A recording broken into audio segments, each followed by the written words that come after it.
అబ్రహాముకు ఆజ్ఞాపించిన ప్రకారం. సంజయ్ ఏంటదా? ఆజ్ఞాపించిన ప్రకారము అంటే చెప్పిన ప్రకారం. ఇది కూడా ఆజ్ఞ ఇచ్చాడు. ఆజ్ఞాపించిన ప్రకారము అతడు 8 దినముల వాడైన ఇస్సాకు అన్న తన కుమారునికి బాప్తిసం ఇచ్చాడు. అంటే సున్నతి చేశాడు. దేవుని స్తోత్రం కలుగును గాక. 22:3 చూద్దాం చూడండి. 22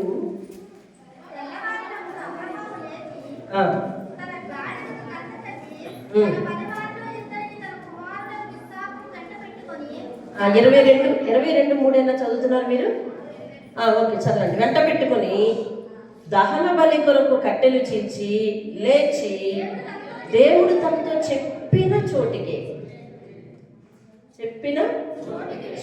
వెళ్ళాడు. దేవుని స్తోత్రం కాదు. పరిశుద్ధుడైన దేవుడు ఈ దినము ఈ మాటలతో నిన్ను నన్ను దీవించి ఆశీర్వదించును గాక. ఆమేన్. అబ్రహాముకి ఒక గుడ్ మేనర్ ఉంది, మంచి అలవాటు ఉంది. ఏమిటంటే దేవుడు చెప్పిన మాట ప్రకారం చేస్తాడు. There are 4 evidences. 4 చోట్ల వాక్యాలు మనం చూసాం. చెప్పిన ప్రకారం చేస్తాడు. No obligations, no second argue, రెండో వాదన లేదు దానికి. ఏమండి, నువ్వు లేచి వెళ్ళు నేను చూపించే ప్రాంతానికి అని అంటే అదేం అడ్రస్ అడగలేదు అతడు. అర్థమైందండి? అదేం అడ్రస్ అని అడగలేదు, వెళ్ళిపోయాడు అంతే.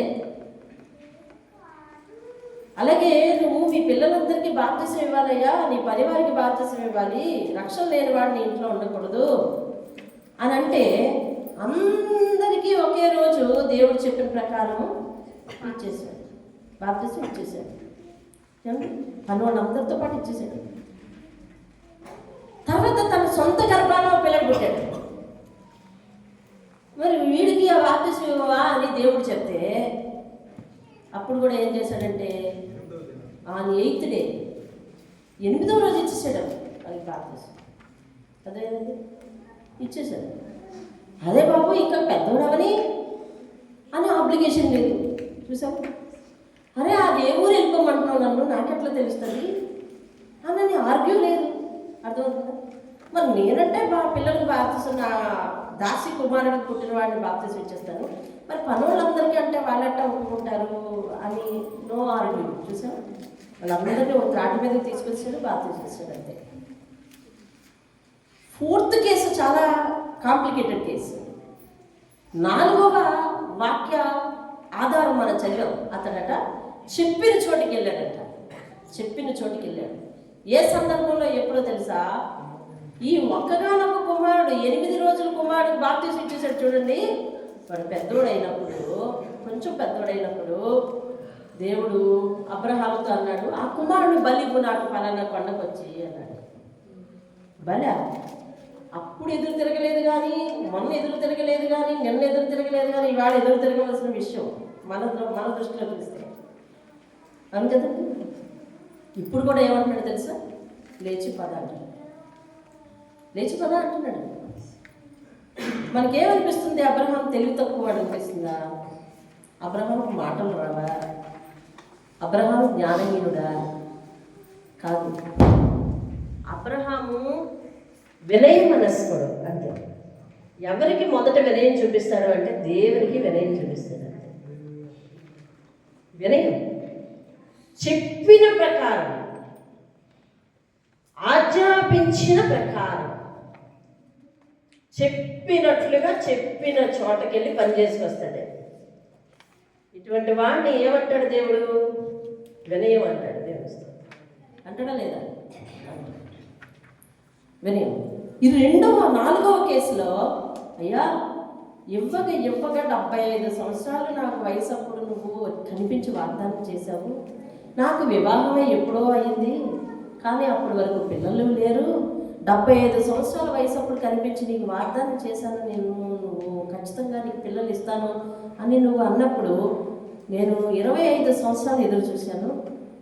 అదే అతనికి 100వ సంవత్సరంలో పిల్లలు పుట్టాడు, నాకు ఇప్పుడు పిల్లలు పుట్టాడు. సరే ఇప్పుడు నా గర్భాన పుట్టిన వారసుడు అని అనుకుంటే మరి శారా యొక్క గర్భము మృతతుల్యం అయిపోయినా నువ్వు జీవం ఇచ్చి బిడ్డనిచ్చి ఇంత పని చేసి ఇంత అద్భుత కార్యం చేసి పుట్టించి బలి తీసుకున్నాక నువ్వు చేసేది ఏంటి నాయన ఇది నన్ను అడిగింది నువ్వు అని అడగలేదు. కానీ సరే చూసావా, దేవుని మాటకు సరైన మనస్తత్వం మనకి చాలా లాభకరం. ఎందుకు చూడండి, అప్పుడు తెలియని ప్రాంతానికి వెళ్ళమన్నాడు, ఓకే అంటాడు. ఇప్పుడు నువ్వుగాక మీ పనులందరికీ బాప్తిసం ఇచ్చేయాలంటే ఆ మొదటి దానికంటే ఇది కాంప్లికేటెడ్ విషయం, అవును కదండి. అయినా ఓకే అన్నాడు. మూడోది మరీ కాంప్లికేటెడ్ విషయం, 8 రోజుల అబ్బాయికి బాప్తిసం ఇవ్వడం. మీరు అనుకోవటం బాప్తిసం అంటే ఇప్పుడు బాప్తిసం అనుకుంటున్నారు, అది కాదు, సున్నతి, ఇది వేరు. మీరు వాక్యం చదువుకుంటే ఎప్పుడైనా దేవుని చిత్తం అయితే సున్నతి విధానం చదువుతారు, అది వేరు. వారి యొక్క చర్మాన్ని కొయ్యవలసిన పరిస్థితి, అదే బాప్తిసం అంటే, అది సున్నతి అంటే. ఇప్పుడు మన కాలంలోకి బాప్తిసంగా అది రూపాంతరం చెందింది. అదేంటండి, 8 రోజుల అబ్బాయికి చర్మం పోయడం అండి. అదేంటండి, ఓకే అన్నాడు. ఇది ఇంకా కాంప్లికేటెడ్. మొదటి దానికంటే రెండోది కాంప్లికేటెడ్, రెండో దానికంటే మూడోది కాంప్లికేటెడ్, మూడో దానికంటే నాలుగోది టూ మచ్ కాంప్లికేటెడ్ కదా. అంటే నేను ఏది పడితే వింటున్నానని ఎట్లయినా అలా చెప్పేస్తున్నాను అనలేదు అసలు. సరే, అది ఒకటే విశ్వాసం, దేవుడు చెప్పేవాడు, నేను వినేవాడిని, దట్స్ ఇట్, అంతే. ఎందుకంటావు, దేవుడు మహిమలు చేస్తాడని వెళ్ళలేదు అతడు, దేవుడు మహిమలు చేస్తాడని వెళ్ళలేదు. ఎందుకండి అంటే, మీరు వాక్యాన్ని జాగ్రత్తగా పట్టుకోండి. 75 సంవత్సరాల వయసప్పుడు వాగ్దానం చేసి 100 సంవత్సరాల వయసప్పుడు వరకు ఆయన ఈ మధ్యకాలంలో అడపాదడప ఆయన దగ్గరికి వచ్చి మాట్లాడుతూనే ఉన్నాడు. ఎవరు? దేవుడు అబ్రహాంతో మాట్లాడుతూనే ఉన్నాడు. మాట్లాడుతున్నప్పుడు, అయ్యా నాకు వాగ్దానం చేసి 10 సంవత్సరాలు అయిపోయింది, ఏది అడగట్లా, అసలు దాని విషయం ఎత్తట్లా. ఈయనే మాట్లాడుతున్నాడు దానికోసం. నీ సంతానాన్ని ఇసుకరేణులుగా చేస్తానంటాడు, నక్షత్రాలుగా చేస్తానంటాడు. సారా ఎందుకు నవ్వింది అని అంటాడు. నేను నిన్ను జనములకు తండ్రిగా చేస్తానంటాడు. అయ్యా వచ్చినప్పుడల్లా ఇదే చెప్తున్నావు నాయన, నేను ఎదురు చూడలేకపోతున్నాను అంటలేదు. అంటే దేవుడు చెప్పేవాడు, నేను వినేవాడిని. వినయాలు చాలా రకాలు ఉన్నాయండి. అదే చాలామంది వింటారు, చేయరు. వినడంలో చాలా మంచి శ్రోతలు, వింటారు, చేయరు. ఇది వినడం వరకే వినయం, కానీ ఇది ఆ వినయం కాదు. కొంతమంది వింటారు, ఎందుకనంటే వారి వల్ల మనకు లాభం ఉంది కాబట్టి ఆ మాత్రం వినలేమా అని వింటారు. ఇది లాభాపేక్షతో కూడిన వినయం. అబ్రహాంది అది కాదు.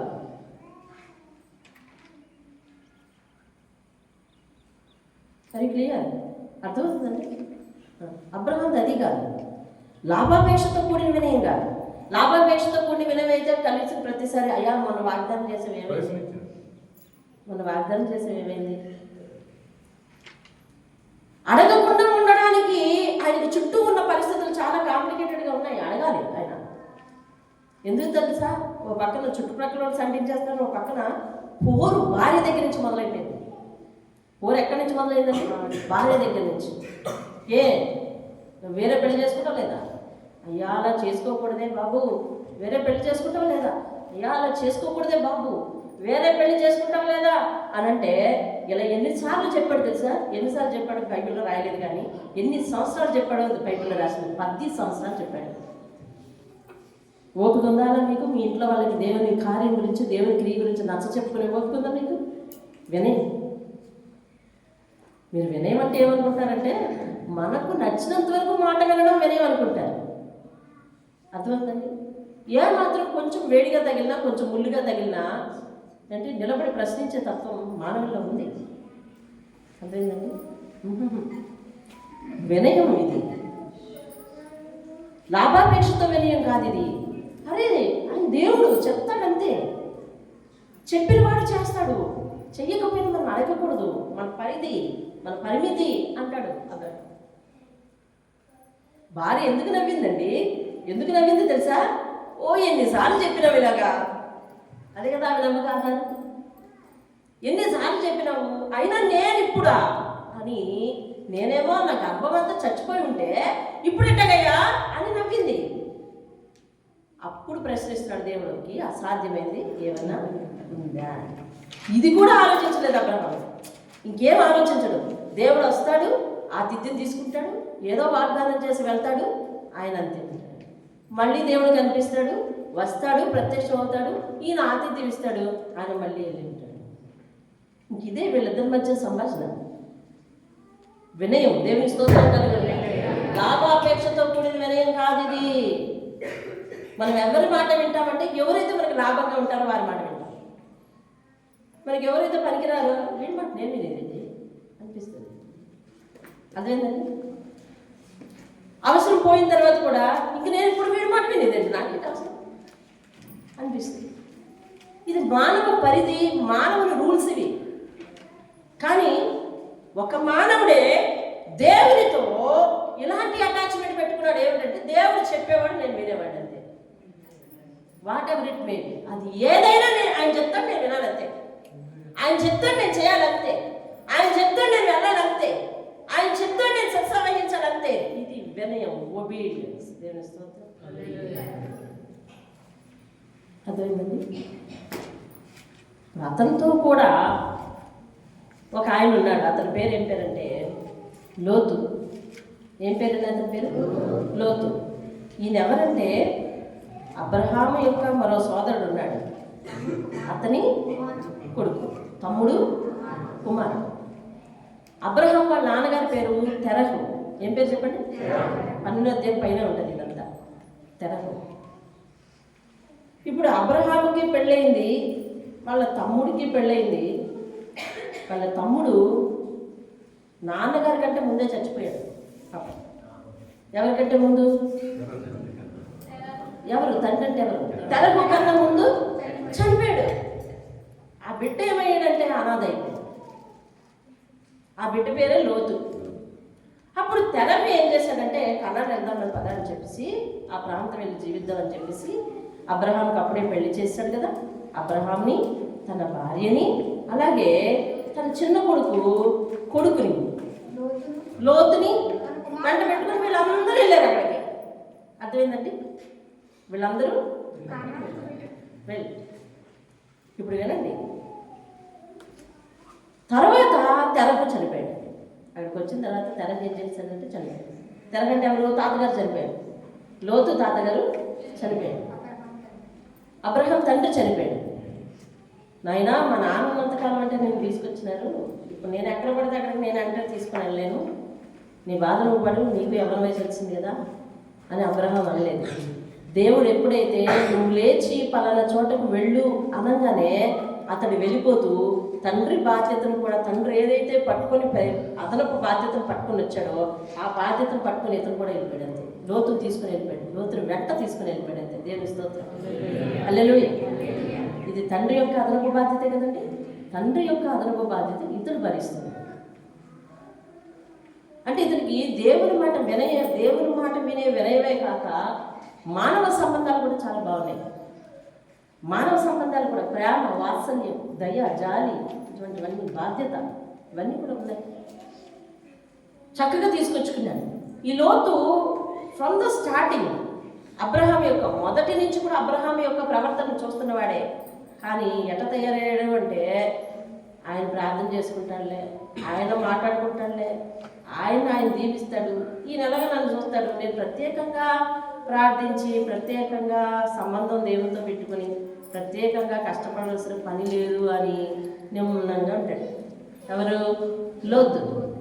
కాబట్టి అతనిలో ఎప్పుడైతే ఈ భక్తిలో దేవునితో పర్సనల్ అటాచ్మెంట్ లేదో, దేవునితో అబ్రహాము చూపించే వినయాన్ని అతను నేర్చుకోలేకపోయాడు.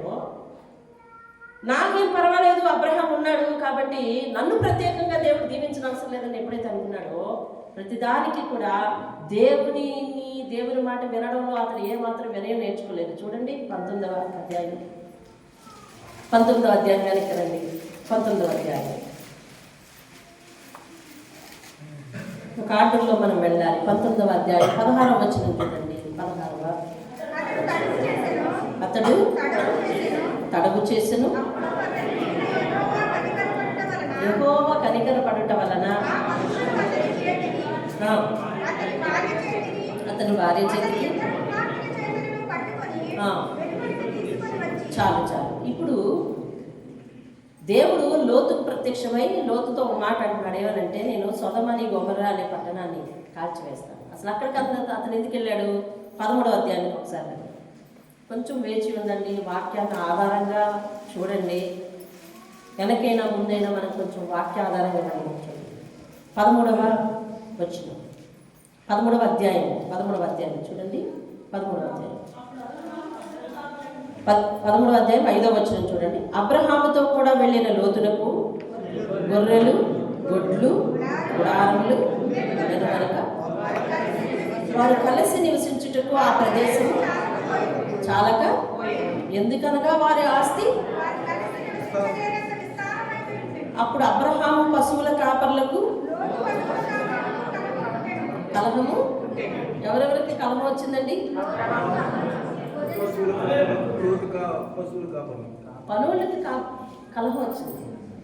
కలహం వస్తే వెంటనే, కాబట్టి అబ్రహాము ఏమన్నాడంటే, మనము బంధువులం కదా, నాకు నీకు, నీ పశువుల కాపర్లకు నా పశువుల కాపర్లకు కలహం ఉన్నప్పుడు ఈ దేశమంతా నీ ఎదురున్నది కదా, దయచేసి నన్ను విడిచి వెళ్ళగలడు. నువ్వు ఎడమ తట్టుకు వెళ్ళిన ఎడల నేను కుడి తట్టుకు వెళ్ళిన ఎడల ఎడమ తట్టుకు వెళ్తాను అని లోతుతో చెప్తే, లోతు కన్నులెత్తి యోర్దాను ప్రాంతం అంతటినీ చూస్తే ఆ సొదొమ గొమొర్రా అన్న పట్టణములను నాశనం చేయక మునుపు సోయరు వచ్చు వరకు అదంతయు యెహోవా తోట వలె, ఐగుప్తు దేశం వలె నీళ్లు పారు దేశమై ఉండెను. కాబట్టి లోతు తనకు యోర్దాను ప్రాంతం అంతటినీ ఏర్పరచుకుని తూర్పుగా ప్రయాణం చేసి అట్లు వారు ఒకరినొకరు వేరైపోయేవి. అబ్రహాం మాత్రం కానాన్లో ఎందుకు నివసించాడు? దేవుడు వెళ్ళమన్న ప్రాంతం కదా అది, దేవుడు వెళ్ళమన్న ప్రాంతం కాబట్టి అక్కడే నివసించాడు. లోతు ఇప్పుడు ఆలోచించవలసింది ఏంటండి? తాతతో పాటు మీతో వచ్చాను, తాత చనిపోయిన తర్వాత నన్ను వేరుగా ఉండమని నువ్వు అనలేదు, అంతేనా? తాత చనిపోయిన తర్వాత నన్ను వేరుగా ఉండమని అనలేదు పెద్దనాన్న నువ్వు, కాబట్టి ఇప్పుడు ఎలా వేరైపోతాను? పనులకి కలహాలు వస్తే వేరే దారిలో వాటిని సెటిల్ చేసుకోవచ్చు, కానీ నువ్వు నేను వేరుగా ఉండద్దు అని చెప్పాలి కదా. చెప్పలేదు. చూసారా ఎందుకు చెప్పలేదో తెలుసా? ఆస్తి విస్తారం. ఆ పాయింట్ పట్టుకున్నారు మీరు? ఆస్తి విస్తారం. ఇంతకుముందు ఇతనికి దేవుని మాట విని అలవాట్లేదు, ఆస్తి విస్తారమైనాక ఈయన మాట విని అలవాటు కూడా లేదు. చూసారా, ఈయన మాట మీద కూడా అలవాటు లేదు. కాబట్టి ఏం చేశాడంటే, అబ్రహాం ఆప్షన్ ఇచ్చాడు. ఏమనంటే, పోన్లే మనం వేరుగా ఉంటాం, ఇది ఈ ప్రాంతం అంతా నీ ఎదురుగున్నది, నువ్వు ఇటు వెళ్తానంటే నేను ఇటు వెళ్తాను, నేను ఇటు వెళ్తానంటే నువ్వు ఇటు వెళ్తానంటే నేను ఇటు వెళ్తాను అని అంటే, పెదనాన్న నువ్వు పెద్దోడివి కదా, ఇప్పటి వరకు నా బాధ్యత నువ్వే కదా తీసుకున్నావు, నువ్వేది ఇస్తే అదే తీసుకుంటాను, లేకపోతే నువ్వు ముందు ఎంచుకో, మిగిలింది నేను ఎంచుకుంటాను అనలేదు. మనం వినయాన్ని ఎప్పుడు చూపించాలి అని అంటే, ఆయా సందర్భాలు వచ్చినప్పుడు చూపించాలి. దేవునితో వినయం అనే అటాచ్మెంట్ ఆయనకి లేదు, మనుషులతో వినయం అనే అటాచ్మెంట్ ఆయనకి లేదు. చూసాను, ఎవరా మనుషులు?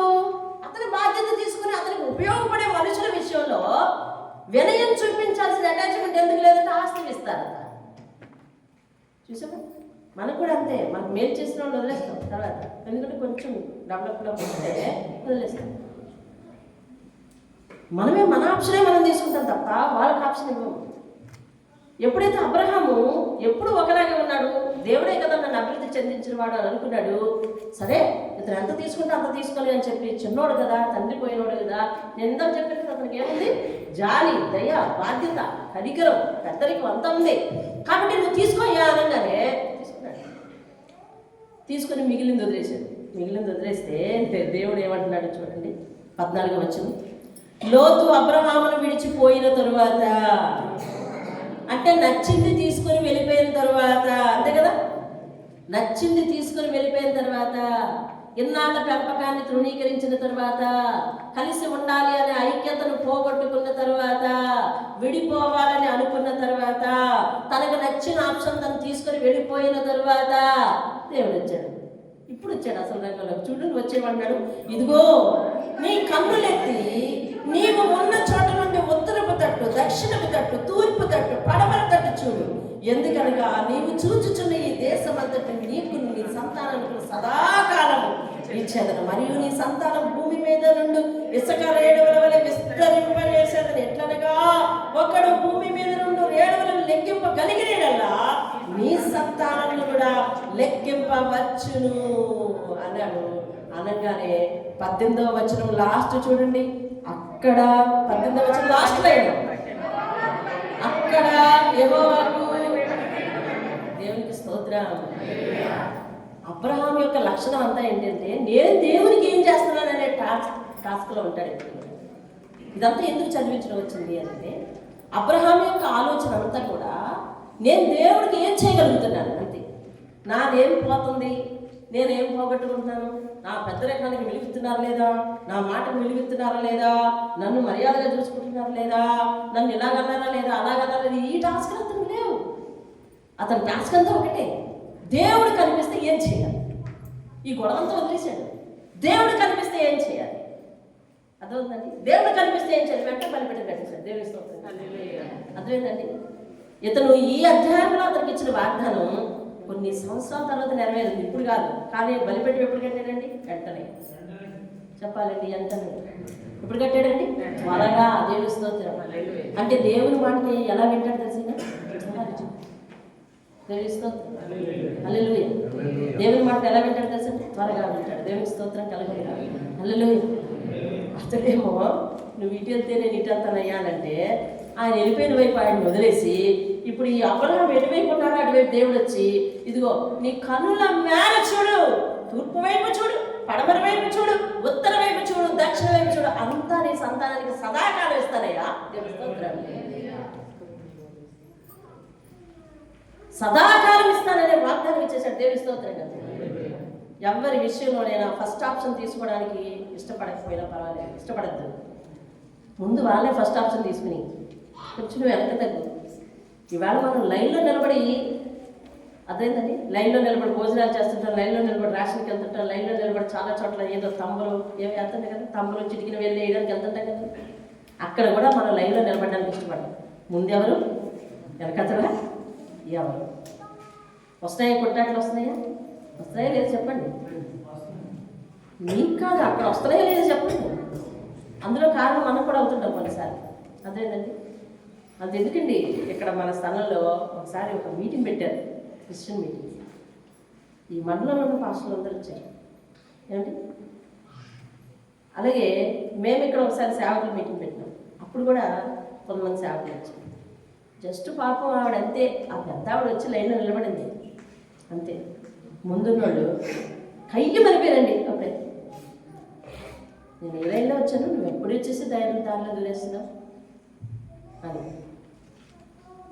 ఆ పాస్టర్లు, మండల పాస్టర్లు అందరూ మీటింగ్ పెట్టుకున్నప్పుడు మనము కేవలం కొంతవరకే ఏంటంటే ఇక్కడ స్థలం ఇవ్వడం, మనం గిఫ్ట్లు అరేంజ్ చేయడం వరకే మన పరిమితి. మనం మీటింగ్ పెట్టినప్పుడు ఆ అప్లికేషన్ వచ్చింది, లైన్లో నిలబడడానికి ఆవిడ పెద్ద ఆవిడకి ముందు చోటు ఇవ్వడానికి ఈ నడి వయసుకురాలి ఇష్టపడలేదు, ఇష్టపడక వాదన పెడుతుంది. వెంటనే నేను ఈ పంచేవి ఆపేసాను. ఆ ఎవరైతే వాదన పెడుతుందో లైన్లో నిలబడడానికి ఆవిడ పిలిచేసాం ముందు. పిలిచేసి, నాన్నగారు మీకు గుర్తుందా, ఆవిడ పిలిచేసాం ముందు, ఆవిడ ముందు ఇచ్చేసాం. ఎవరైతే వాదన పెడుతున్నారో ఆవిడ ముందు ఇచ్చేసాం. అడిగాను నేను, సంతృప్తిగా ఉందమ్మా, ఏంటి ఎక్కువ పొందావు, ఆవిడ్ని తృణీకరించాము, ఏంటి ఎక్కువ పొందావు, ఏం లేదు. దేవుని ఆశీర్వాదం వస్తుందండి. నువ్వు వెనక్కి తగ్గినంత మాత్రం తగ్గే ఉండిపోవు, వెనక్కి తగ్గినంత మాత్రం తగ్గి ఉండిపోవు. దేవుని ఆశీర్వాదం వస్తుంది. దేవుని స్తోత్రం. చిన్నోడు కదా నువ్వు, తీసుకుంటే నాయన నువ్వు పెద్దోడు కదా, నా బాధ్యత ఇప్పటి వరకు పోషించుకొచ్చినావు కదా, నీ వల్ల కదా నాకు ఈ పశు సంపద అంతా వచ్చింది, నువ్వు తీసుకో మొదటి ఆప్షన్ అనలే, నేనే తీసుకుంటా అన్నాడు. అప్పుడు దేవుడు వచ్చి, నేనున్నాను కదయ్యా నీకు 4 వైపులా విస్తరింపజేసేవాడిని. దేవుని స్తోత్రం. హల్లెలూయా. అందుకని ఆయన తగ్గించుకుంటారో అది రాదా మీకు? ఎవరు తగ్గించుకుంటారో వాళ్ళు దేవుని స్తోత్రం. ఆ హెచ్చింపు ఇలాగా ఉంటుందండి. ఇప్పుడు మనకు జరుగుతుందే అది కూడా కాదు హెచ్చింపు అంటే. అమ్మో, ఆ హెచ్చింపు మనం కొలవలేము. దేవుని స్తోత్రం కలగలేదు. దేవుడు ఒకసారి ఇలాగే ఆ మేడ మీద వాక్యం చెప్తున్నప్పుడు దేవుడు నాతో అంటా ఉన్నాడు, చెప్పమని. ఏంటి చెప్పే మాట నాకు ఏంటంటే, నువ్వెంత అభివృద్ధి చెందాలనుకుంటావో అంచనా వేసుకో, అంతగా దేవుని దగ్గర తగ్గిపోమంటాడు. ఏంటంట, పైకి ఎంత ఎదగాలనుకుంటున్నావో అంచనా వేసుకో. వింటున్నారా పిల్లలు? వింటున్నారా? ఎవరు వస్తుంది వినండి. పైకి ఎంత ఎదగాలనుకుంటున్నావో అంచనా వేసుకో, అంతగా దేవుని దగ్గర తగ్గిపో. దేవుని స్తోత్రం. ఇది రావట్లా. ఇదొక కీ పాయింట్ అన్నమాట ఆశీర్వాదాలు. ఏది? వినయం. Obedience is the one of the key to get blessings from the God. దేవుని దగ్గర నుంచి ఆశీర్వాదాలు పొందుకోవడానికి వినయం అనేది ఒక తాళపు చెవి లాంటిది. వినయం అనేది ఒక తాళపు చెవి లాంటిది. మనిషిలో అది కొరబడుతుంది. కొరబడితే ఆశీర్వాదం రాదు. మనల్ని మనం గెలిపించుకుంటే ఏంటి గెలుస్తావు? అసలు ఒక మనిషి దగ్గర గెలుస్తావు అంతే. ఆఫ్టర్ ఆల్ అంతే. దేవుని దగ్గర గెలిచి చూడాలి. అబ్రహాం ఏం చేస్తాడు తెలుసా? తనకంటే వయసు తక్కువ వాళ్ళ దగ్గర తగ్గిపోయినాడు, దేవుని దగ్గర గెలిచిపోయినాడు. దేవుని స్తోత్రం. చెప్పబడండి అబ్రహాంకి. తనకంటే తక్కువ వయసు వాళ్ళ దగ్గర అంటాడు. దేవుడు వచ్చి తనను గెలిపించాడు. దేవుని స్తోత్రం కాదు. నిన్ను నువ్వు కాదు గెలిపించుకోవడం. అదేనండి. ఏదన్నా పొరపాటున సేవకులు ఇంత మాట అంటే దానికి ఎంత ఎక్స్ప్లెనేషన్ ఇస్తే కానీ శాంతం అవ్వడం. అలా కాదు. మనల్ని మనం కాదు గెలిపించుకోవడం, మనం తగ్గించుకుంటే చెప్పబడతాం. దేవుని స్తోత్రం. అబ్రహాములో వినయానికి కొలత లేదండి, చాలా హెచ్చింది. దేవుని స్తోత్రం కలిగినగా. హల్లెలూయా.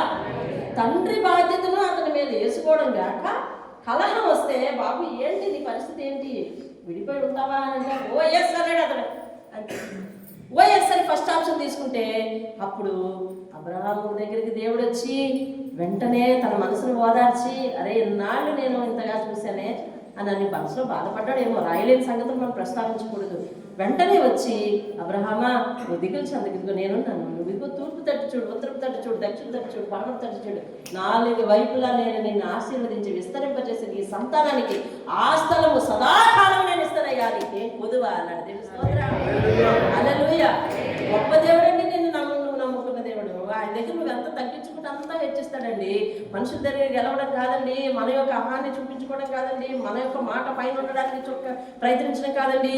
దేవుని మాటలు పైన ఉండడానికి ప్రయత్నించి దేవుని మాట కింద నువ్వు జీవిస్తావా, దేవుడు నిన్ను హెచ్చిస్తాడంతే. దేవుని స్తోత్రం కాదు. రాత్రికాల సమయంలో మాట్లాడుతున్నాడు, ఎంతగా హెచ్చిస్తాడు. ఇప్పుడు కంటికి కనిపించదు, ఇప్పుడు చెవికి వినిపించదు, ఇప్పుడు హృదయానికి అర్థం కాదు, కానీ రానున్న కాలంలో నువ్వు ఖచ్చితంగా హెచ్చింపబడి తీరుతావు. దేవుని స్తోత్రం. హల్లెలూయా. గొప్ప దేవుడు అండి ఆయన. సరే వెళ్ళిపోయాడు, విడిచి వెళ్ళిపోయిన తర్వాత ఆయన భారం చూడండి. విడిచి వెళ్ళిపోయిన తర్వాత దేవుడేమో అబ్రహాం దగ్గరికి వచ్చి ఒకరోజు వచ్చి, ఇదిగో అలా సొదమ గొమొర్రా ఉంది కదా అబ్రహాము, ఆ ప్రాంతాన్ని నేను నాశనం చేసేస్తున్నాను అన్నాడు. ఆ ఊరేదో నాశనం చేసేస్తానని ఇంత ఎందుకు చెప్పాలి? దేవుడు చేసే టైం టేబుల్ అంతా మనకు చెప్తారు ఏంటండి? అధికారుల టైం టేబుల్ అంతా వర్కర్స్ చెప్తారా? చెప్తారు. ఎప్పుడో తెలుసా? ఆ వర్కర్ని బాగా అభిమానించినప్పుడు అంటారు కదా, రేపు నేను మా చుట్టాలు ఇంటికి వెళ్ళాను. పర్సనల్ కదా, పర్సనల్ ఎప్పుడు పంచుకుంటారండి? దేవుడు పర్సనల్ పంచుకుంటున్నాడు అబ్రహాంతో. నేను సొదొమని గొమొర్రాని నేను నాశనం చేయాలని అనుకుంటున్నాను అనగానే తడుకున్నాడు. మనోడు ఎక్కడున్నాడు అని. మనోడు ఎక్కడున్నాడంటే తెలిసిపోయింది. ఎక్కడున్నాడు? సోయర్ దగ్గర ఉన్నాడు. సొదొమ గొమొర్రాకి దాదాపు దగ్గర ఉన్నాడు. ఆ పట్టణంలో ఉన్నాడు. అమ్మ బాబాయ్, దేవుడు అక్కడికి వెళ్ళి ఇలా చేస్తానంటున్నాడని చెప్పేసి ఇంకా దేవునితో పెనుగులాడుతున్నాడు, వినయంగా అర్థిస్తున్నాడు. 18వ అధ్యాయం అంతా మీకు అదే ఉంటుంది అనుకుంటానండి. చాలు ఓకే, 18వ అధ్యాయం అనుకుంటానండి.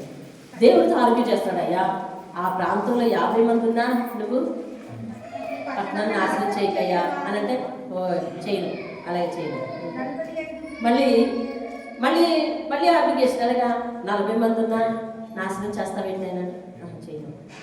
వాళ్ళిద్దరు ఎంతసేపు మాట్లాడుకున్నారు చూడండి. చల్లపూట అబ్రహాము కాముగా ఇంట్లో కూర్చుని ప్రార్థన చేసుకుంటుంటే దేవదూతలు వచ్చేసారు ఇంట్లోకి. దేవుని స్తోత్రం. వాళ్ళు వస్తుంటే ఎదురెళ్ళిపోయి ఈ సంవత్సరం వాక్యం అదే కదా మనకి, దేవునికి ఏమవ్వాలంట, మనం ఎదురు వెళ్ళాలంట. దేవుని స్తోత్రం. ఎదురు తిరగడం కాదు, ఎదురు వెళ్ళాలి. అదేంటండి, ఎదురు తిరగడం కాదు. వినండి, దానికి రెండింటికి క్లారిటీ మీరు కనుక్కోవాలి. అది కనుక్కుని నడవాలి. ఎదురు వెళ్ళాలి. దేవుని స్తోత్రం కలుగును గాక. ఆ ఎదురెళ్ళి ఇంట్లోకి పిలిచి వాళ్ళ ఆవిడని పిలిచేసి రెడీ చేసి అని అన్నాడు. ఆయనకి ఆతిథ్యం ఇచ్చేసాడు. దేవదూతలకు ఆతిథ్యం ఇచ్చిన ఒక గొప్ప అవకాశం అబ్రహాంకి దక్కిందండి బైబిల్లో. దేవుని స్తోత్రం. దేవునికి ఆతిథ్యం ఇచ్చి దేవుడు తింటుంటే చూసే అవకాశం, దేవదూతలు తింటుంటే చూసే అవకాశం అబ్రహాంకి ఒకటికే దక్కింది. అంటే అతను ఎంత దేవుని దగ్గర ఒక ఫెయిర్ క్యాండిడేట్ చూడండి, ఎంత ఫెయిర్ క్యాండిడేట్ చూడండి, ఎంత యథార్థంగా ఉంటాడో చూడండి అబ్రహాం. దేవుని స్తోత్రం కలుగును గాక. ఏం ఆశించడండి, దేవుని దగ్గర నుంచి ఏం ఆశించండి. దేవుని కనిపిస్తే ఏం అడుగుతా ఉంటే చూస్తానంటే అలా అనేవాళ్ళు ముగ్గురు మనకు కనిపిస్తారు పెద్దగా. చాలా తక్కువ మంది అండి ఇందులో, ముగ్గురే కాదు ఎక్కువ మంది ఉన్నారు. వాళ్ళందరూ దేవుడు మీకు కనిపిస్తే ఏం అడుగుతారరా అని అడిగితే ఏం లేదు, ఆయన ప్రసన్నత చూస్తూ ఉంటారు. దేవుని స్తోత్రం. వాళ్ళకి చాలా అవసరతలు ఉంటాయి కానీ అడగరు, ప్రసన్నత చూస్తారంటారు. దేవుని స్తోత్రం కలుగును. వినండి, సబ్జెక్ట్లోకి వెళ్దాము. అయితే ఆతిథ్యం ఇచ్చాడు, కూర్చోబెట్టాడు. ఈయనేమో తింటా మాట్లాడుతున్నాడు. ఈ సొదమ గొమొర్రాకి కూడా ఇక్కడి నుంచి వెళ్ళి సొదమ గొమొర్రాకి వెళ్తాము, ఇంకా దాన్ని తగలబెట్టేస్తాం, ఇంకా లాభం లేదు, దాని పాపం బాగా అధికమైపోయిందని అంటే, నాయన అక్కడ ఎవరైనా నీతిమంతులు ఉంటే కాపాడుతారండి మాకు. ఎంతమంది ఉంటారు? 50 మంది ఉంటారు. నేను 50 మంది ఉంటే కాపాడు. 50 మంది ఉన్నారేంటి లోతు కుటుంబం? నలుగురే. కాబట్టి 40 మంది ఉంటే కాపాడుతావా? 30 మంది ఉంటే కాపాడుతావా? 45 మంది, 40, 50, 45, 45, 40, 30, 20, 10 అలా వచ్చాడు.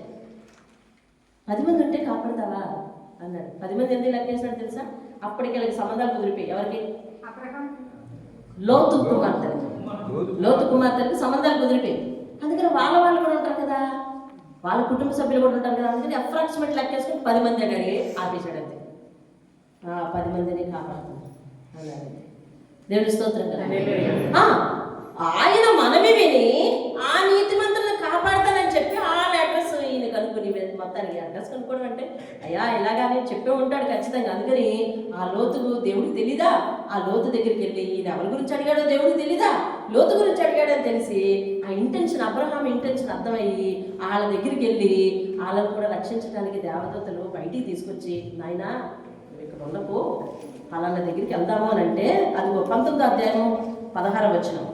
వెళ్ళిపోదామయ్యా, ఈ ఊరు కాసేపట్లో అగ్ని గంధకాల చేత తగలబడుతుంది అని అంటే ఆయన ఏం చేశాడంటే తెలుసా?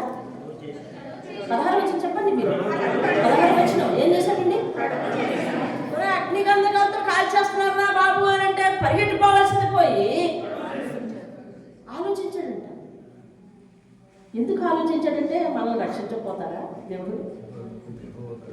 జస్ట్ మన ప్రాంతం, మన సరౌండింగ్స్, మన ఇల్లు వాటిని బాగా ఉంచకపోతాడా? ఎంత ప్రాంతం వదిలేసుకుని అలా వెళ్ళిపోతాం. ఇక్కడ అలవాటు అయిపోయింది కదా. చూసేవా, దేవుడు పలానా పద్ధతిని లేదా పలానా పరిస్థితిని, పలానా ప్రాంతాన్ని, పలానా వ్యక్తిని వదిలిపెట్టు అన్నప్పుడు వదిలిపెట్టాలి, తడవు చేయకూడదు. అయ్య బాబోయ్ ఎన్నాళ్ళు అలవాటు అయిపోయింది, అయ్య బాబోయ్ అలా మాట ఇచ్చాను, అయ్య బాబోయ్ ఇలాగా, అయ్య బాబోయ్ అలాగా, అయ్య బాబోయ్ మాది ఎప్పటి నుంచి సేమ్ అనుకుంటున్నారు అని అన్నాం అనుకోండి, తడవు చేయకూడదు. చూసావా, అబ్రహాము లేవా పరిచయాలు? అబ్రహాంకు 300 తెలీదా? కానీ లేచి వెళ్ళిపో అనగానే ఎక్కడికి వెళ్ళాలి ఆయన, కొత్త ప్రదేశం అని అడగలేదే, వెళ్ళిపోయాడు. వెళ్ళిపోయిన తర్వాత ఆయనకి చాలా ఇబ్బందులు కూడా వచ్చాయి. ఇబ్బందులు వచ్చినా కూడా దేవుని సహాయం తీసుకుని అట్టనే ఉన్నాడు. వెళ్ళిన చోట కరువు వచ్చింది, కరువు వచ్చినా కూడా అక్కడ అలాగే ఏదో తట్టాలు పడి బాధలు పడ్డాడు తప్ప దేవుణ్ణి ఎదిరించలేదన్నాడు. ఈ లోతు ఏం చేస్తాడు తెలుసా? కొంచెం ఆలోచించండి అంటున్నాడు దేవుడు చెప్తే. ఆలోచించండి. మళ్ళీ అంటే చూడండి 18వ వచనం పైన చదవండి, 17 లాస్ట్లో చదవండి. ఈ మైదానంలో ఎక్కడనూ నిలవక 17 లాస్ట్ 2 లైన్లు అర్థమవుతుందా మీకు? 17 లాస్ట్ 2 లైన్లు. ఈ మైదానంలో బైబిల్ చూడట్లేదు, ఎక్కడా నీవు నిలవక నీవు నశించు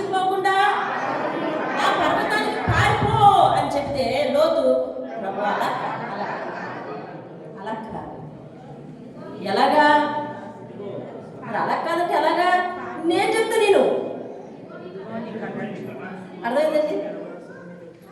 ఈ అప్లికేషన్ ఎప్పుడైనా అబ్రహాంలో వచ్చి కనిపించిందా? లోతుకి కనబడి మొదటి మాట చెప్తేనేమో వెయిట్ చేస్తున్నాడు, రెండో మాట చెప్తేనేమో డైరెక్ట్ ఫేసింగ్ అండి. అలాగా మరి ఎలాగా? నేను చెప్తా, నేను నాకు నచ్చినట్టు చేయాలి కానీ నువ్వు దేవుడివి, నీకు నచ్చినట్టుగా నేనా నవ్వాలి అంటాం మనం. ఇది లోతు పాలసీ. వాళ్ళ వాక్యానుసారంగా చూస్తే సూపర్ అబ్రహాము, లోతు చిచి నాట్ గుడ్ అంటాం కదా. మార్కులు లోతుకి ఎన్ని మార్కులు ఎంత అంటే నేను 0, అబ్రహాంకి ఎన్ని ఎంత 100 అంటాం. లోతు క్యారెక్టర్ మనలో కూడా ఉంటుందండి. లోతు క్యారెక్టర్ దేవుడు మాట్లాడి, లేదా వాక్యం మాట్లాడి, లేదా దైవ సేవకులు మాట్లాడి, లేదా నీ వ్యక్తిగత ప్రార్థనలో దేవుడు నిన్ను ఆత్మలో ప్రేరేపిస్తుంటే నో అలా వెయిట్ అంటుంటారు. ఎవరిని? పరిశుద్ధాత్మను. దేవుని స్తోత్రం. పరిశుద్ధాత్మను వెయిట్ చేస్తాం. ఇది ఎవరి క్యారెక్టర్ అంటే లోతు క్యారెక్టర్ మనందరిలో ఉంటే మనము దీవించబడతామా లేదా? వాక్యంగా చూడండి ఒకసారి వచ్చి 22:18 చూడండి. 22:18 అబ్రహాముతో అంటున్నాడు దేవుడు, మరియు వదిలేయండి, నీవు నా మాట వినినందున భూలోకములోని జనములన్నీ నీ సంతానము వలన ఆశీర్వదింపబడును. నా తోడు అబ్రహాం నమ్ము అని ప్రార్థన చేస్తాడు. దేవుడు ప్రమాణం చేస్తున్నాడు. ఎవరు? దేవుడు. ఎవరితో? అబ్రహాముతో. ఎందుకు? మాట విన్నందుకు. ఇంకేమని వర్ణిస్తున్నాడో చూడండి. 16వ వచనం, 22:16వ వచనం. నీవు అబ్రహామా, నువ్వు నీకు ఒక్కడే అయ్యున్న నీ కుమారుని ఇయ్య వెనతీయక ఈ కార్యము చేసినందున. దేవుని స్తోత్రం కదా. నేను చెప్పిన మాటలు నువ్వు వెనక తీయలేదు, నో చెప్పలేదు. 12వ వచనాన్ని నేను చదువుతున్నాను చూడండి. 12వ వచనంలో 2వ లైను, నీకు ఒక్కడయ్యున్న నీ కుమారుని నాకు ఇయ్య వెనతీయలేదు గనుక నీవు దేవునికి భయపడు వాడివని ఇందువలన నాకు కనబడింది. దేవుడంట చూశాడంట, అబ్రహాము నాకు భయపడుతున్నాడు ఎందువల్ల? చెప్పిన కార్యాన్ని వెనక్కి తీయకుండా, నో చెప్పకుండా, ఆబ్లిగేషన్ చెప్పకుండా వింటున్నాడని, చేస్తున్నాడని నాకు భయపడుతున్నాడు అని దేవుడు సర్టిఫై ఇచ్చాడు. తెలుస్తుంది. ఇప్పుడు క్రిటిసైజ్ యువర్ సెల్ఫ్. నిన్ను నువ్వు విమర్శించుకో. ఇప్పుడు మన సమయం వచ్చింది, సమయం అయిపోతుంది. నిన్ను నువ్వు విమర్శించుకో. నువ్వు దేవుడు పరిశుద్ధాత్మను ప్రేరేపిస్తుంటే నో చెప్తావా? నీ వాక్యం కాదు, నాదొక పాలసీ ఉంది, నేను చిన్నదాన్ని అనుకుంటున్నాను, నాకు ఎప్పుడు విడిచిపెట్టాలో తెలుసు, ఎప్పుడు మారాలో తెలుసు, ఎప్పుడు కదలాలో తెలుసు, ఎక్కడ ఉండాలో తెలుసు, కాబట్టి అక్కడే ఉంటాను అంటున్నావా? లేదా అబ్రహాముల ప్రతిదానికి సరే నాయన అనగలవా? సరే ప్రభువా అనగలవా? అంటే దేవుడు నిన్ను ఆశీర్వదిస్తాడంటే దేవుని స్తోత్రం. ప్రకటన గ్రంథం 1వ అధ్యాయం 3వ వచనం ఏం చెప్పిందంటే వాక్యమును గైకొనాలి అని చెప్పింది. ప్రకటన గ్రంథం 22వ అధ్యాయము 7వ వచనం ఏం చెప్పిందంటే లాస్ట్ వచనం ఏం చెప్పిందంటే వాక్యమును గైకొనాలి అని చెప్పింది. అసలు ప్రకటన గ్రంథమే బైబిల్ గ్రంథాలన్నింటికంటే, బైబిల్లో ఉన్న గ్రంథాలన్నింటికంటే లాస్ట్ పుస్తకం.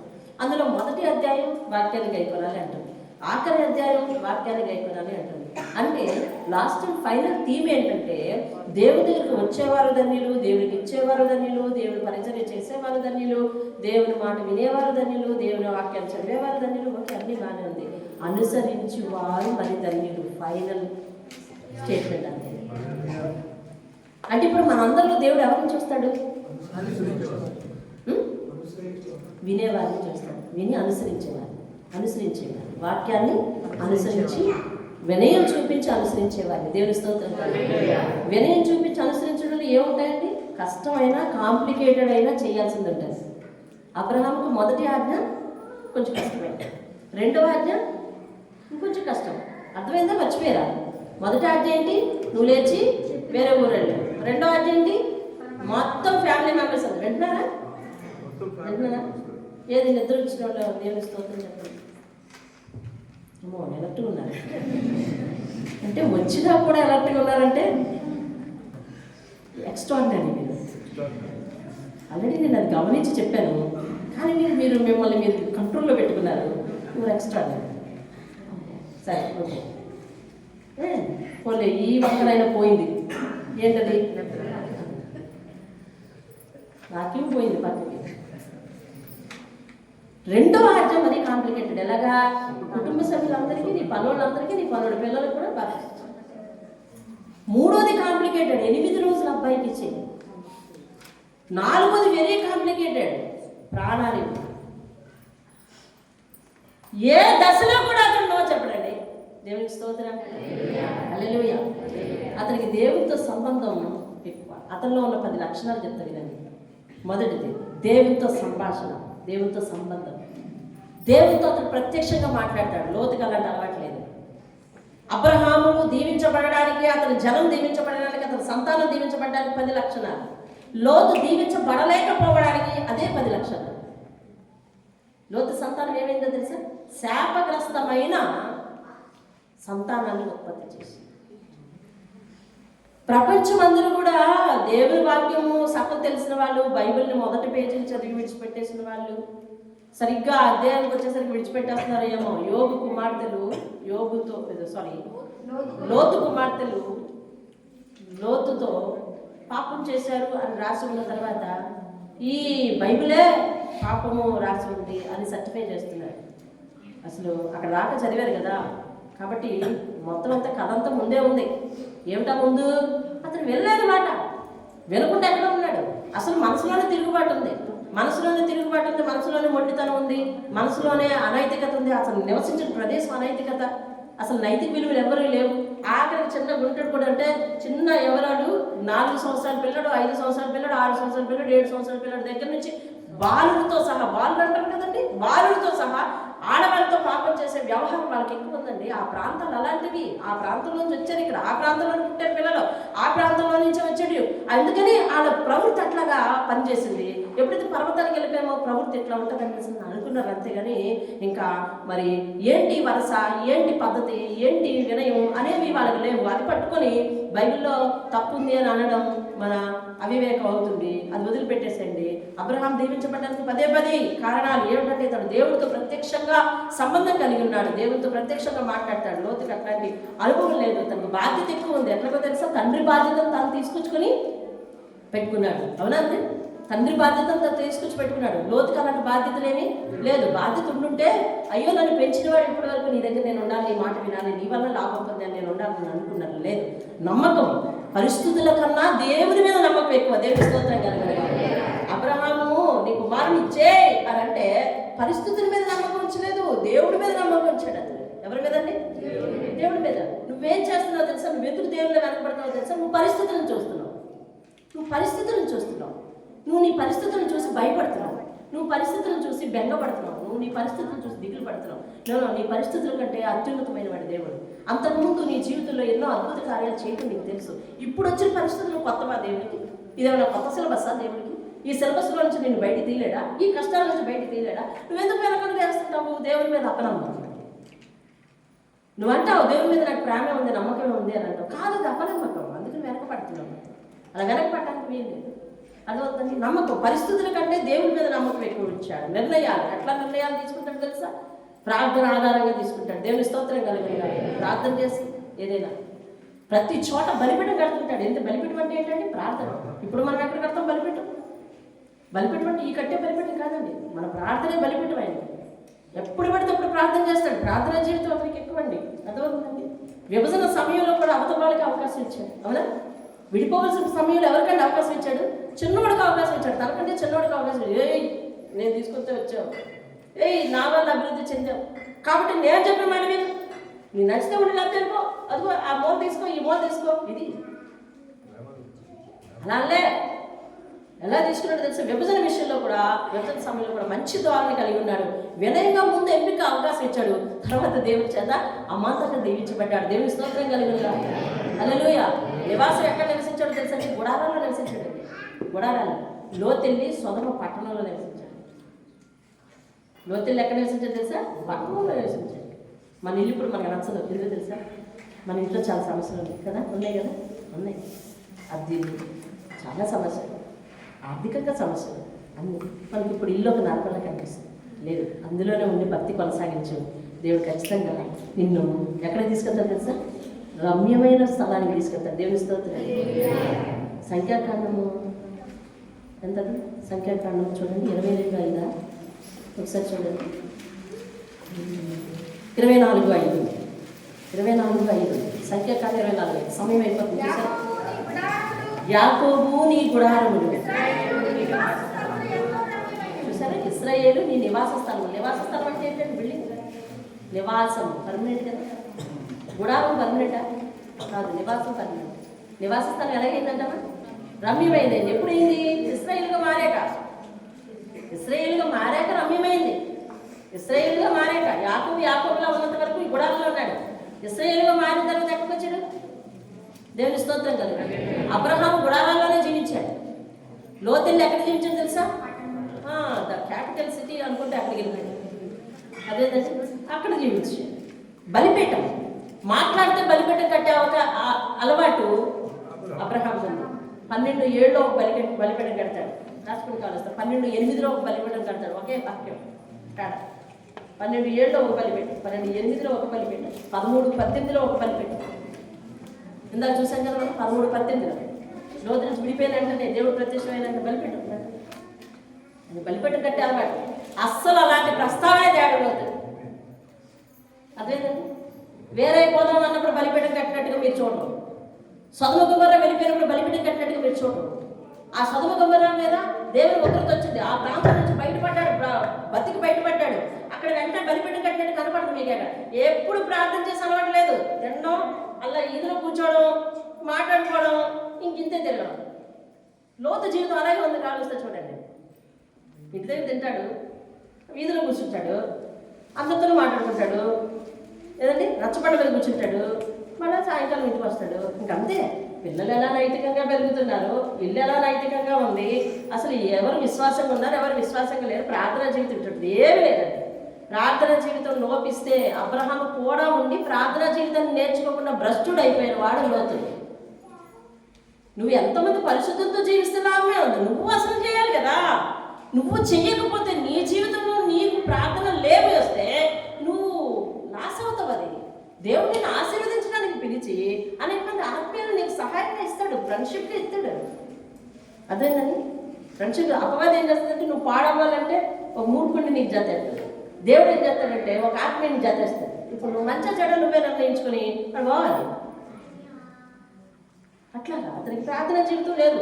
సంతానం చూస్తే ఎలాగంటే 22:18 ఎలా దీవించాడు? నీవు నా మాట వినినందున భూలోకంలో జరుగులన్నీ నీ సంతానం వలన ఆశీర్వదింపబడతాయి. ఏం దీవించాడమ్మా? మీరందరూ చెప్పాలి. సమయం అయిపోయింది చూసావా? అందుకే వాక్యానికి సమయం ఇవ్వమంటుంది. ఇప్పుడు దాకా సాక్ష్యాలు చెప్పుకుని ఉన్నాం అనుకోండి, నేను పరిగెట్టి వద్దులే ఈ వాక్యాల తర్వాత అదేంటండి, దేవుని మాటకే మనం ఏం చేయాలని పెద్ద పెట్టి వేయాలి. దేవుని స్తోత్రం. సాక్ష్యాలు అంత కాకపోతే మీరు ఇంట్లో ప్రదంతా కూడి పెట్టుకున్న రోజు కలుగు చెప్పండి, నేను గంట సమయం ఇచ్చాను. అలాగే సంఘంలో సాక్ష్యాలు తీసి వెనకతల ఒకటి ఈరోజు ఒకటే సమయం. ఓకే, వినండి. ఎక్కడ దాకా వచ్చాము? పిల్లల్ని ఆశీర్వదించాడు. ఎలా ఆశీర్వదించాడు తెలుసా? ఎలా ఆశీర్వదించాడండి? పిల్లల్ని ఆశీర్వదించాడా? వినినందున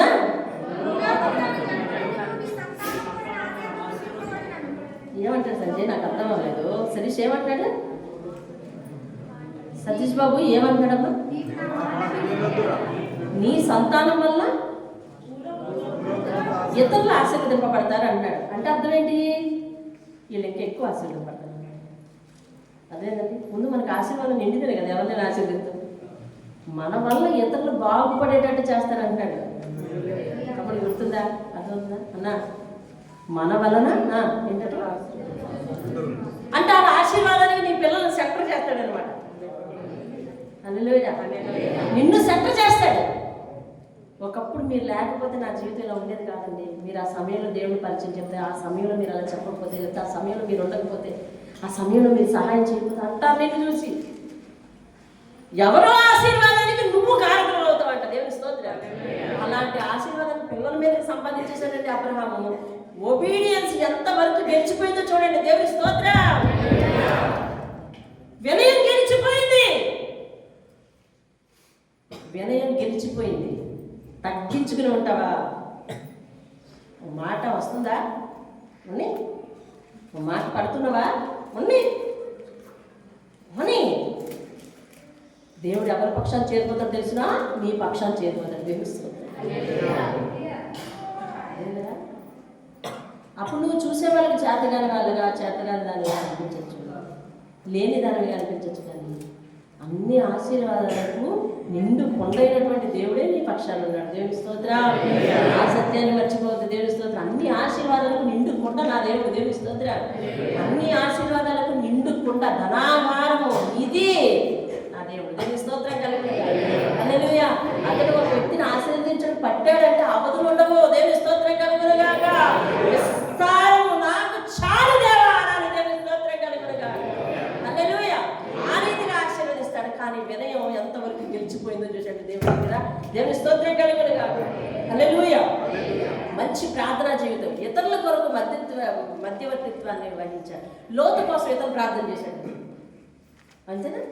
లోతు కోసం ఇతను ప్రార్థన చేశాడు. ఎన్నిసార్లు మాట్లాడాడండి దేవునితో?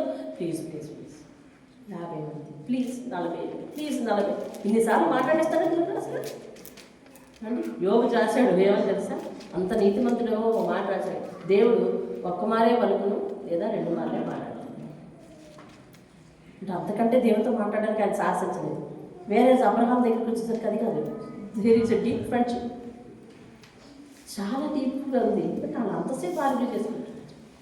అంతసేపు మానవుడు మాట్లాడడానికి ఆయన తావిస్తున్నాడు. అదే దేవుని స్తోత్రం కలుగును. ఇతరుల కొరకు ప్రార్థన చేస్తున్నాడు. ఇతరుల కొరకు వినతి చేసుకుంటాడు.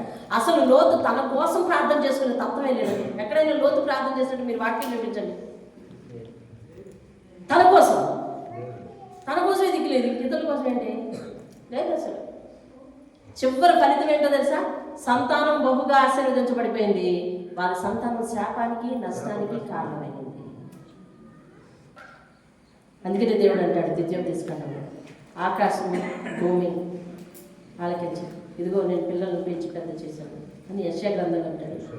ఇదిగో జీవమును మరణమును శాపమును దీవెనను ఆశీర్వాదమును నీ ఎదుటే ఉంచుతున్నాను. ఏం కావాలో దేవుని స్తోత్రం. హల్లెలూయా. ఈరోజు నువ్వు వినయంతో అన్నీ గెలిచి దేవుని దగ్గరికి తెచ్చుకుంటావో లేదా అలా కదా ముందు నా మాట వినండి అంటావో, నీకోసం నువ్వు హెచ్చు చేసుకోవడానికి ఎక్స్ప్లెనేషన్ ఇవ్వాలనుకుంటావో, లేకపోతే దేవుని ప్రార్థన కూడా ప్రభావ నేను ఎందుకు అలా చేశానంటే ప్రభావ అందుకు వాళ్ళు అలా బలవంతం చేశారు ప్రభావ, లేకపోతే నేను అలా చేయాలని ఇష్టం లేదు ప్రభావ, అవతలను వదలలేదు ప్రభావ. ఇది ఎక్స్ప్లెనేషన్ ఎవరికి? మన ప్రార్థనలో ఇలాంటివి ఉండకూడదండి. మన ప్రార్థన విధానం మారాలి. ప్రభువా నాకు వినయం లేదు, ఎలాంటి పరిస్థితుల్లోనైనా నీ మాట వినేటట్టు నేర్పు. నేను ఎన్ని ఆశీర్వాదాలు పొందుకోవాలి నాకు వచ్చేటట్టు నేర్పు. ఆ ఆశీర్వాదాలు పొందుకోవటం నా వల్ల కాదయ్యా, నా యోగ్యత సరిపోదయ్యా, నా జీవితం సరిపోదయ్యా, నీ దగ్గర వినయం కలిగి ఉండేటట్టు. అమ్మా అది ఇంటి దగ్గర చేసే పని, ఇక్కడ కాదు. అది ఇంటి దగ్గర చేసే పని. నేను అవి అన్నీ పొందుకోవటానికి యోగ్యత కాదు. ఏం చూసినా కట్టబెట్టి ఆశీర్వాదం ఇవ్వాలి, ఏం చూసినా సంతానాన్ని ఆశీర్వదించాలి. ప్లీజ్ నీ దగ్గర వినయంగా ఉండే దేవుని స్తోత్రం. హల్లెలూయా. మరి ప్రార్థన చేసి ముగిస్తాను. సాక్ష్యంలో వెళ్దాం. తన ముగింపు ప్రార్థన చేసుకుందాం. ఒకసారి మోకరించండి. దేవుని వినయం చూపించే వారిగా అవుతారా? దేవుని వాక్యానికి సేవకులకు ఎదురు తిరగడం వల్ల ఏంటి మనం సాధిస్తాము? నేను దేవుని దగ్గర లొంగిపోవాల్సిందే కదా. అసలు నువ్వు ఇక్కడికి రావడానికి కారణం ఎవరు? దేవుని కదా. దేవుని కోసం వచ్చాము, దేవుని మాటలు వినడానికి మనుషులను ఆస్పదం చేసుకుని దేవుని మాట వినకుండా ఉండకూడదు.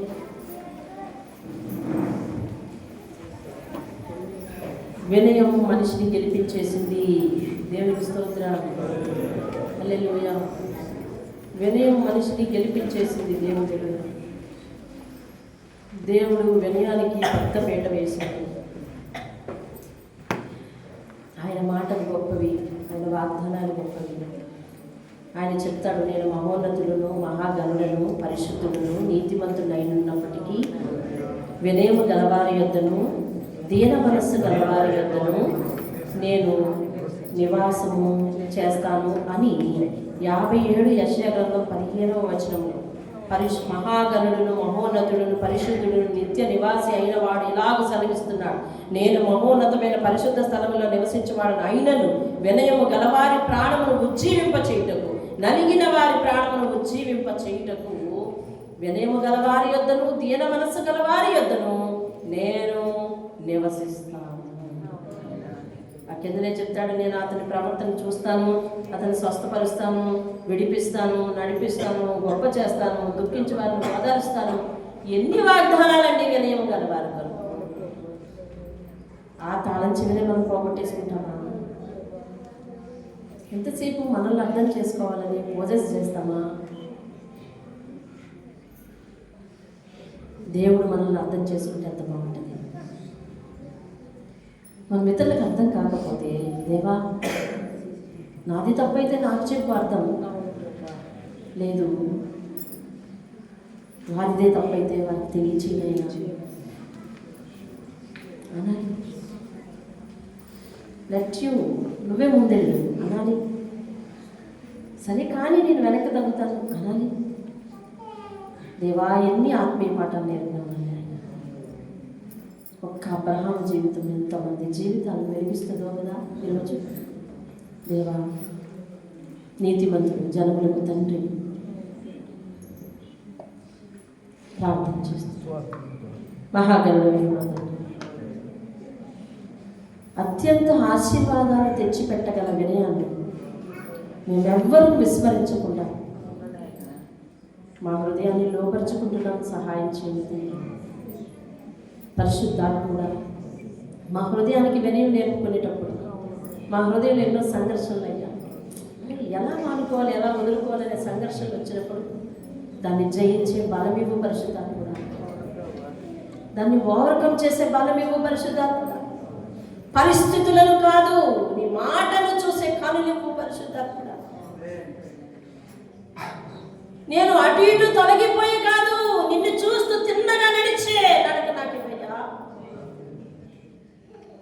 తల ఎత్తుకుని గర్వంగా నిలబడదానను కాదు, నీ పాదాల దగ్గర తల వంచుకునే శిరస్సు నాకు ఇవ్వయ్యా. నిన్ను స్తుతించే పెదవులు ఇవ్వయ్యా. మనసారా నీ మాట వినే మనస్సు నాకు ఇవ్వయ్యా.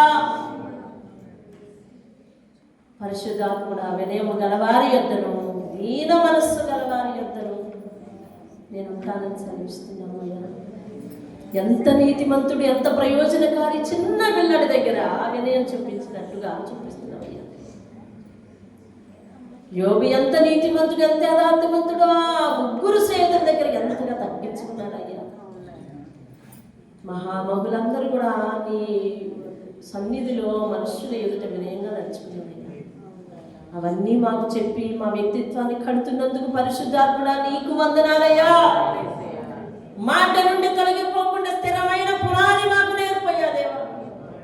విన్నదాన్ని విని వదిలిపెట్టగా వింటున్నప్పుడు మాత్రమే ఉత్తేజపడి మాట్లాడే వారంగా, ప్రార్థించే వారంగా, జీవించే వారంగా ఉండకుండా జీవితాంతం ఆ మాటల హృదయంలో నిలబెట్టుకునే స్థితి మాకు ఇవ్వయ్యా. అట్టి కృప పరిశుద్ధాత్ముడు మా వెన్నట్టే ఉండి సహాయం చేసి నడిపించును గాక. ఆమేన్. ఆమేన్.